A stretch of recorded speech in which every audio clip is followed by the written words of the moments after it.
The following is a presentation of the Matt Talk Podcast Network.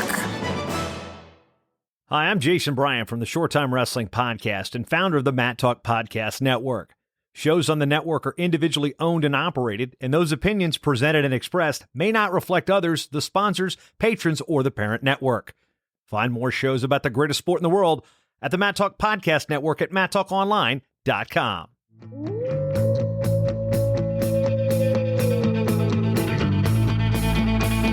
The mind of Pat Popolizio is a wondrous thing. And for you Pac wrestling fans, you'll get to go inside the mind of the Skip each and every episode here on the Pac Mentality Pop-Ins podcast. Now, here's your host, NC State Director of Athletics Digital Communications, Brian Reinhardt.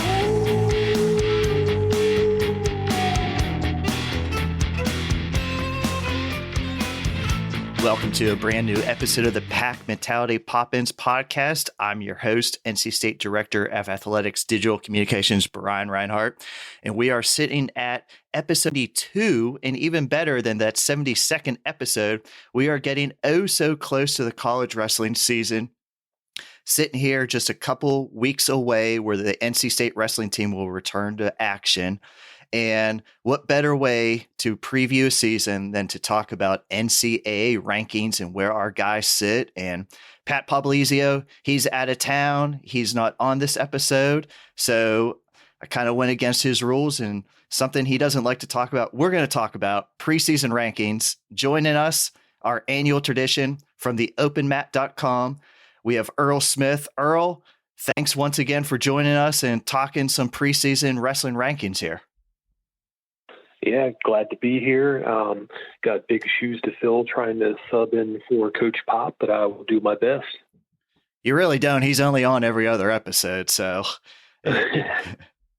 But, you know, it's his podcast. It's his rules. But I guess first I would just want to start off with, before we dive into the rankings, we've heard from coaches, we've heard from wrestlers about just the pandemic going on. NCAA's canceled a lot of summer activities and freestyle canceled, and we're starting back up a little bit with some RTC and freestyle. But I wanted to get, as a journalist, how has this time been for you guys? You guys need content, you need events. So how has the wrestling journalism kind of gone when there really hasn't been that much? Yeah, it's really forced us, at least I'm thinking for myself at least, to kind of step out of the box, do some more creative ideas as far as content goes. I guess maybe you can speak to this as well. When you're in the flow of season or even off season, when you have freestyle events, you kind of have a flow, a way of doing things, you know, what to expect. So it kind of forced everyone to step out of their comfort zone and do some new things. And I think, you know, from a media side, from the wrestling, the coaching side, I think we've seen a lot of creative ideas. You spoke of the RTC Cup, the events like tonight with the Wolfpack and the Nittany Lion Wrestling Club. So I think the fans and everybody are going to win in the end, seeing everybody have to be creative. And yes, we've mentioned RTC Cup, and we're going to pull the curtain back a little bit. We are taping this the day that NC State will be traveling up to Penn State for some freestyle matches, 20 matches involving NC State wrestlers. And we'll talk to Pat once he gets back into town about that. But the RTC Cup freestyle, it's kind of gotten the juices going for exciting college wrestling action. Now, mostly it's been veteran guys out of college, but there has been some college competition. What do you think of all these new events popping up that people get to watch and you guys get to cover? I think it's fun. Like, for instance, the RTC Cup was something that I know myself and some of my other friends in the media, we've kind of, you know, speculated about for years and said how this would be a real cool thing if anyone could actually pull it off.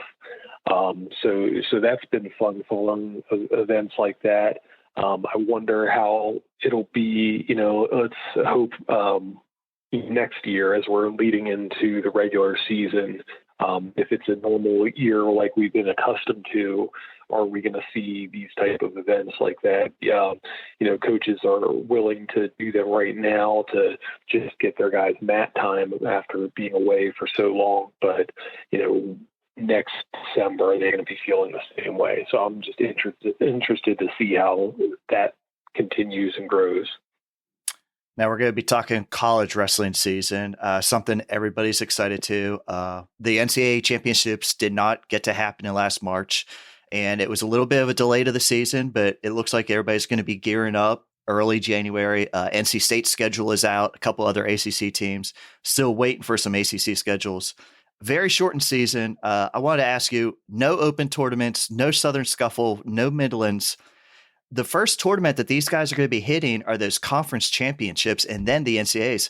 How do you think the season's going to play out this year in only dual action? Yeah, it's going to be really strange. There's not going to be, I know NC State went out to Vegas last year and they got to hit a lot of top competition from other conferences, and the coaching staff normally does a good job of getting out of state or out of conference competition on the schedule. So the team gets exposed to high level competition. Again, with the ACC getting better each year, that helps.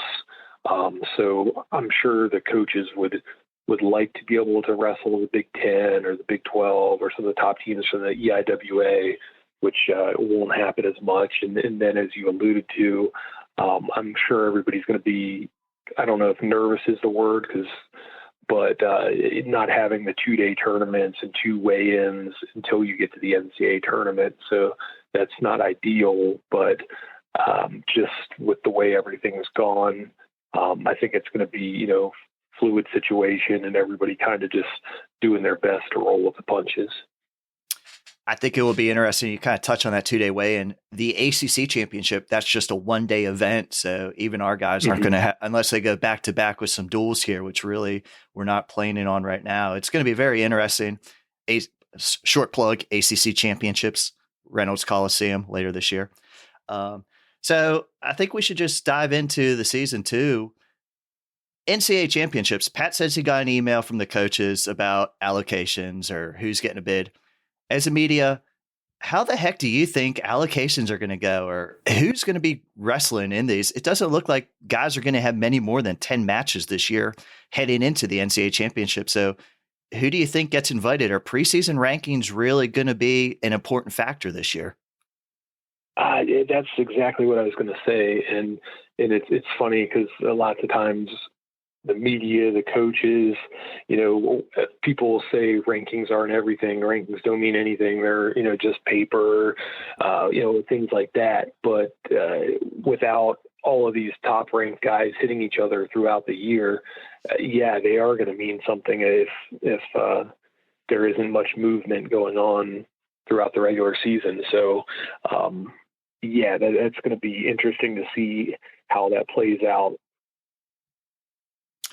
Now I'm going to go weight class by weight class. I always start down at 125 and work our way up. For those of you following at home, I'm going to theopenmat.com. Earl, I got to kind of laugh. We were talking before I started recording. He said, man, I'm just about to update these rankings. So there's rankings on your website. They're going to be updated, but we're going to go through a couple. We're going to talk a little vague. And basically, I just want your opinion about some of our NC State guys, but starting at 125, and one thing I got to hit before NC State, the Ivies, they're not going to be wrestling this year. 125 really stands out as the weight class that's going to affect Pat Glory, Vito from Cornell, 2 of the top 3 guys. How much different is it? NC State was supposed to actually host Cornell this year too. What do you think about the Ivies not competing in the NCAA wrestling season this upcoming year? Yeah, it's definitely a shame. And I don't know, unfortunately, they kind of made the decision really early. So I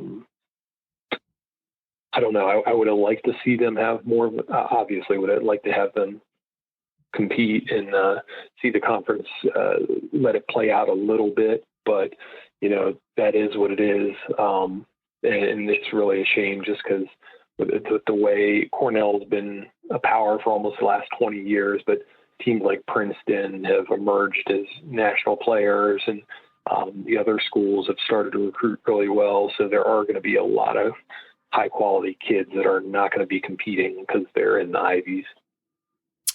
Looking at 125, obviously Spencer Lee from Iowa, he's actually vying to become a 4-time national champion, and he's pretty much at the top of the food chain at 125. And NC State, redshirt sophomore, Jacob Camacho, he's coming back with an ACC title as a redshirt freshman. We're looking at him right now. He's around that 8 to 10 seed line. So 8, that's All-American status. But he's going to have a little bit of a target on his back. People know about Camacho now. He's been doing well in freestyle, and he knows people are coming after him. He really came on towards the end of the season, really improved after the middle of the year. What do you think about Camacho's chances at 125, especially in the ACC, where Virginia Tech has a redshirt freshman coming up and some other veteran guys, but the ACC at 125, it's pretty strong, and Camacho, he's coming back with that ACC title. Yeah, you mentioned it is him coming on at the end of last year. And really, when you're taking out guys like Glory and Arujal, you have Spencer at the top of the weight class, but after that, there's nobody, between those guys and Camacho that stands out as, this is definitely a guy that's probably, better than Camacho. He's going to be one of those ones that's, challenging for the spots up there with Lee near the top of the podium, in my opinion. He had a great upward trajectory throughout the season last year with his results in freestyle. I only see him getting better this year, and I could see a really high finish for him. Going to 133, another redshirt sophomore, Jarrett Trombley, returns as this pack starter. This 133, it's stacked top to bottom. In the ACC, everybody seems to be stacked right in the middle of your rankings too. You have Trombley around number 20 right now. Can you talk about Trombley and just the ACC in general? Is all these guys really, they all beat each other, so there might not be one above the other. Felipe, I guess, from Pitt might be a little bit ahead since he's won a couple ACC titles, but everybody else, they're really jammed close to each other. And this is going to be a very important weight when it comes to the dual season. Yeah, and as you mentioned, we're not doing a lot of out-of-conference stuff, so it's primarily ACC duels. So he's going to have tough matches every night in, night out. Everybody is right there with each other. I guess you have to give the nod to Philippi based on his history, but even Myers from Virginia Tech has beaten him in the past. And so I guess the good thing would be no matter what happens during the dual season, you're going to be in the ACC tournament. Everybody's kind of along the same page. You could get a guy that's the third seed that wins the tournament. Trombley, he's going to have good competition, but, I like his chances as well. 141, your preseason number 1, Yanni from Cornell, obviously not competing this year, so that's going to bump everybody up one. Redshirt senior, his second year up at 141, Tariq Wilson. Everybody knows as a freshman, he had that great run up in Cleveland, got third place. Last year, honorable mention. He has a really good rivalry now with Zach Sherman from UNC, who's ranked a couple notches above him in the ACC finals, especially. But Tariq, he's looking around that 10 to 15, and he's really focused right now, and he wants to improve, and he wants to shoot for another All-American honor. What's it looking like, and what do you think about Tariq Wilson at 141? Yeah, another year at the weight. I think that'll work out well for him.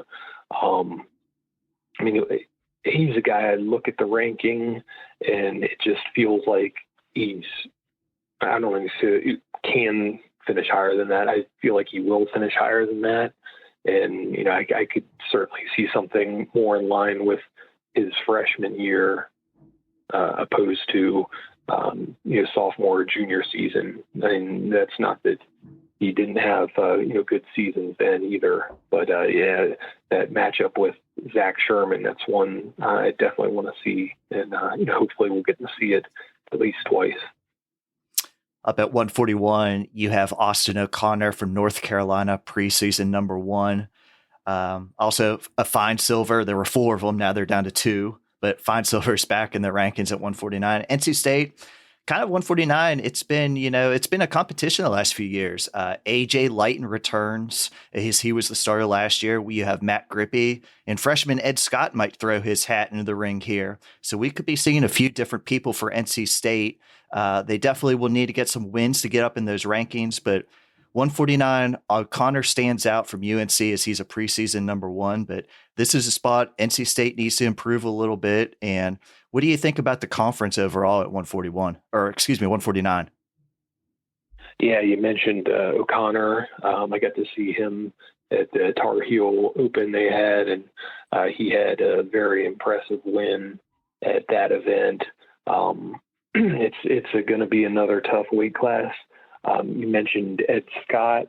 That's going to be a match that I'm monitoring at the Nittany Lion Wrestling Club, their event. He's got Terrell Barraclaw, who wasn't a big name coming out of high school, but he beat a former All-American and Kyle Shoup at one of their earlier events.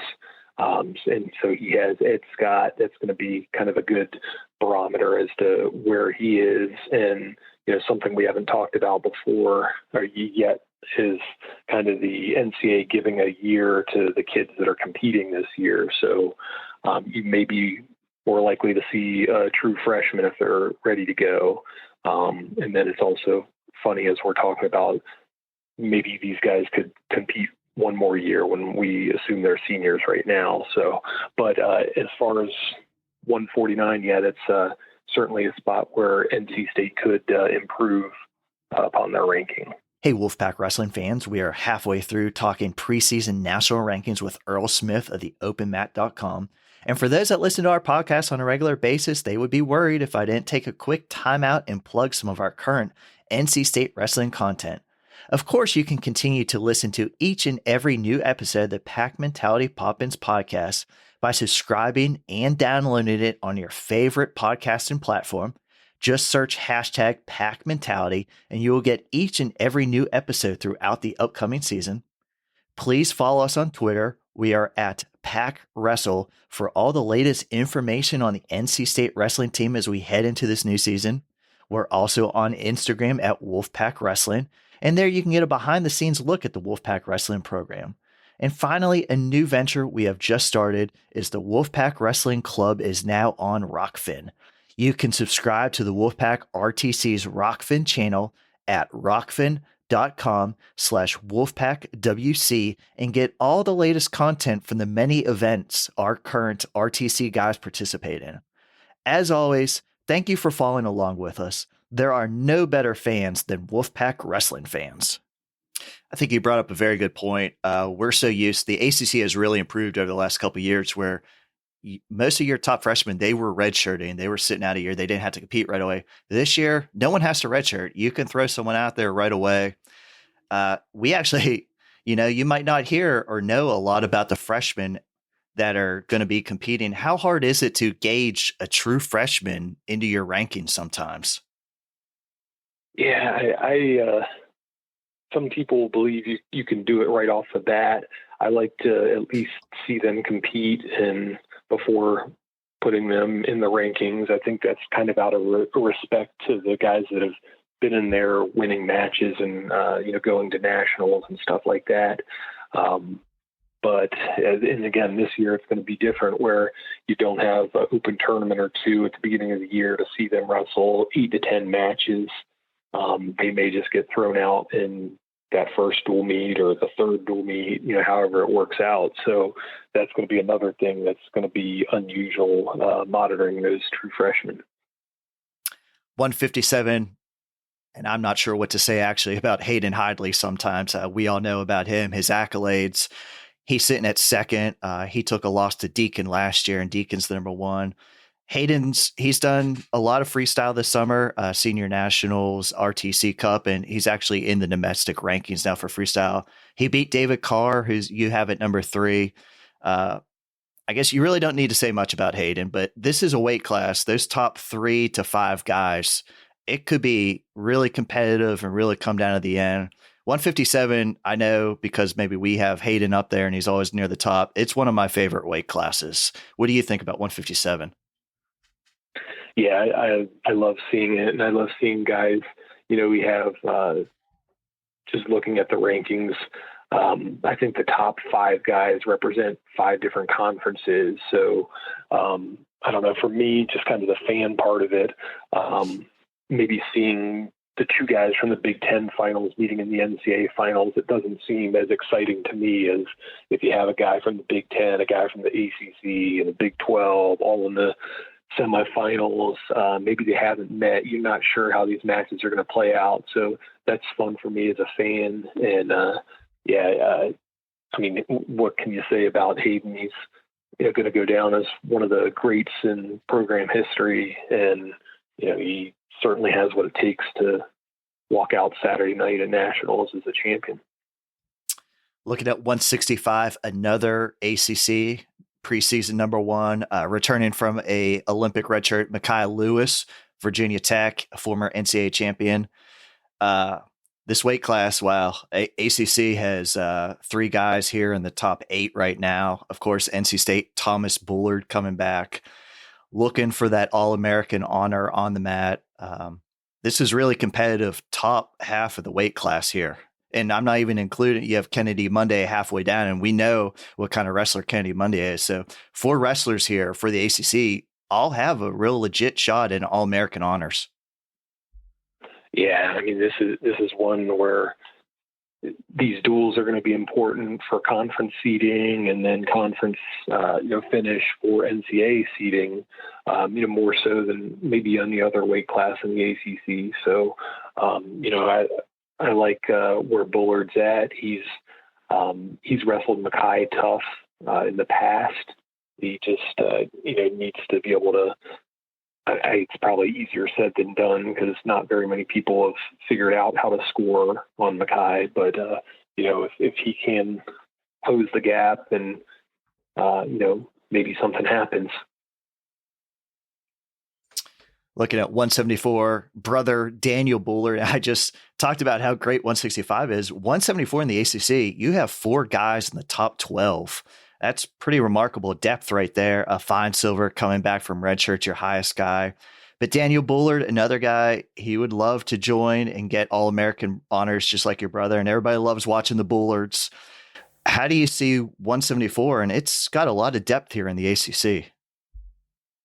Yeah, it does. And then, nationally, you have, your top couple of guys. But after that, after maybe top 3, it's kind of up in the air. So a guy like Bullard, he's on a roll, has a good ACC tournament, carries over to nationals. You never know.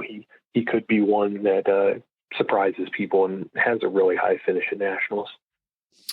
184, I think you really just have to talk about 2 guys who are in your top 5 from the ACC. That is Hunter Bolin, Virginia Tech, Trent Hidley, NC State. They had some battles last year.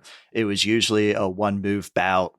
Nino Bonacorsi from Pitt, he's moving up, so we're going to take him out of this one. But Trent Hidley, another great summer of freestyle action. People very impressed. He's added some stuff to his offense. He knows he has to score on Hunter Bolin. 184, very competitive. Those 2 guys could do battle maybe even 3 times this season. Yeah, I mean, that's one of my favorite matchups to follow last year in the ACC. Hidley came out and was, I guess, as good as expected. This weight class was really young last year, and, a lot of the key players are back. So, it's going to be fun watching him and Bolin, as you mentioned. It wouldn't be a surprise to see them go at it 3 times this year, even in the short season. Moving up to 197, very top heavy with the ACC is Jay Ayala. He's sitting up there by himself, and a couple guys in the ACC are kind of in the rankings down near that 25 to 30 range, including for NC State, Nick Reenan. Everybody kind of knows Reenan's story. He struggled with this knee injury for a couple years, but he's been hitting freestyle matches this year. I would think he even admits he's in much better shape this season. expectation is going to be a little higher for Reenan. So how do you see Nick, if he's healthy, in this weight class?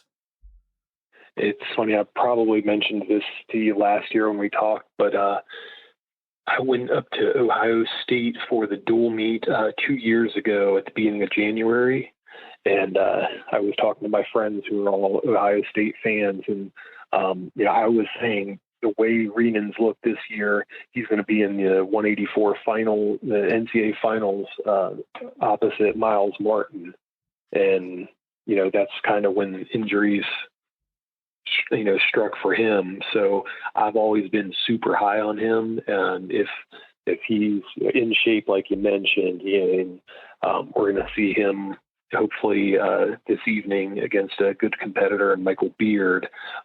He will blow away the current ranking I have for him. Up at heavyweight, NC State, we love our heavyweights here. Heavyweight U. Deonte Wilson, he was a runner-up at ACCs last year, and I'm not going to talk about the top half of this bracket here. It's very loaded with Big Ten guys, but as we work our way down the ACC, so many guys right around each other. Again, another weight. They've all beaten each other. Deonte had a very strong season last year. He beat most of these guys, fell to the guy from Pitt who has since graduated, but high expectations for Deonte. If NC State wants to win another ACC crown, they're going to need points here at 285. And there's so much competition right now at 285 in the ACC. Yeah, and one of the things I like about following the ACC tournament is just it's such a small tournament. I mean, I'd love to have more schools, but being what it is, it's a small tournament. So you have one upset that could propel one team to the championship or, knock another team from first to third. So, this is going to be one where other teams are capable of beating Wilson, but, he has beat these guys as well. So it could be that swing weight for the ACC, although, we've talked about 65 and 74 and these other weight classes that have a bunch of top ranked guys as well. When it comes to a tournament like this, it doesn't necessarily matter if these guys are all bunched up between 24 and 25 or 7 and 12. They're all going to count for the same point total. And we're going to switch to the team I'm going to ask you about here. Last year, NC State, North Carolina, Virginia Tech, Pitt, all very good dual teams. All were in the top 10 almost the whole year. And a lot of time, if the NCAA tournament would have played out, I would have thought you would have seen those 4 teams all getting up there, trying to get in that top 10. What does NC State need to do to get a team trophy this year? I think, you're going to have to get very high finishes out of the Hidleys. The team trophy, those are predicated kind of on high NCAA finishes. Getting a bunch of 12 to 15 ranked guys is good, but it doesn't help as much at the NCAA tournament. So Hidley's big finishes, a guy like Camacho, as I mentioned earlier, he may be in that 8 to 10 range now, but if he has a high finish, and, a Wilson, a Reenan, the Bullards, I guess it's really good because I keep pulling out names of guys that could have really good finishes at nationals. So you're going to have, probably 5 to 6 All-Americans, and 2 of them, I'd say, be top 3 finishes. Earl, it's great to have you on. I would never tell Pat this to his face. I know he doesn't listen to the podcast, but I was glad he was out of town today because I'm a stat geek. I love talking rankings. You break stuff down. You know your stuff. I'm glad you're a fan of the ACC. Before we get you out of here, tell our fans where they can follow you and when they want to watch and read and see your rankings throughout this upcoming season. Yeah, it's theopenmat.com. We're definitely going to have more college-related content in the next week leading up to the season, all throughout the season. On Twitter at the Open Mat, Instagram as well. For myself, it's Earl of Tom, Earl of the Open Mat. And I try to get, the most content you're going to get. A lot of sites have good multimedia and videos, and I do put out videos, but a lot of our site is still based around written content, and I like to think that that's the best in the game. So check it out. Earl, great to catch up. Hope to see you at the duel. Hope to hopefully see you at the ACCs, and if not, the NCAAs. But look forward to another great NCAA college wrestling season coming up here in very early January. Yeah, I can't wait. Thanks for having me on, Brian. I want to thank everybody for listening today. This is your Pack Mentality Pop-Ins podcast covering all things NC State wrestling. Until next time, Wolfpack wrestling fans, go Pack.